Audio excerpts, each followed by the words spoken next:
ഇത് 30 ഒരു മാസമല്ലേ കിടക്കേണ്ടത്. ഇവരുടെ നമ്മളെക്കാൾ എളുപ്പം സെറ്റ് ആവും. അപ്പൊ ഈ ഒരാഴ്ച കൂടുതൽ കഴിഞ്ഞ് അടുത്ത ഞായറാഴ്ച നമുക്ക് അഴിക്കാം. അപ്പൊ ഒരാഴ്ച സുഖമായിട്ട് അഴിക്കാം കേട്ടോ. വേദനയൊന്നും ഇല്ല എന്ന് കാണിക്കുക. അഴിച്ചാൽ മതി തന്നെ കേട്ടോ. മോനെ അഴിച്ചു തരും വേടേ ജാക്കേ അഴിച്ചു തരും. ഇച്ചിയുടെ കഴിയട്ടെ വേടേ അഴിക്കാൻ എന്നാ പറയുന്നത്. അഴിച്ചു തരും ഇച്ചിയുടെ കഴിയട്ടെ. ഈ ഒരാഴ്ച കഴിയട്ടെ. അടുത്ത ഞായറാഴ്ച അഴിച്ചു തരാം കേട്ടോ. അത് കിടക്കുന്നുണ്ട് നടക്കാനൊരു സ്വാതന്ത്ര്യം ഇല്ലെന്ന്. ഓ പോയിരിക്കുന്നോ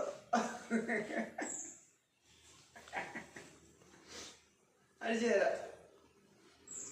ഈ ഞായറാഴ്ച അടുത്ത ഞായറാഴ്ച ഇന്ന് അടുത്ത ഞായറാഴ്ച ആകുമ്പോൾ 8 ദിവസം കൊണ്ടാവും സുഖമായിട്ടഴിക്കാം. അപ്പം നീരും എല്ലാം ചുട്ടിയിട്ടുണ്ട്. ഓടി ആ പട്ടി അങ്ങോട്ടത്തെ പട്ടിയുടെ കൂടെ പോകും. അത് ഇന്നലെ അതിങ്ങനെ അത് വന്നു കൊടുത്തു.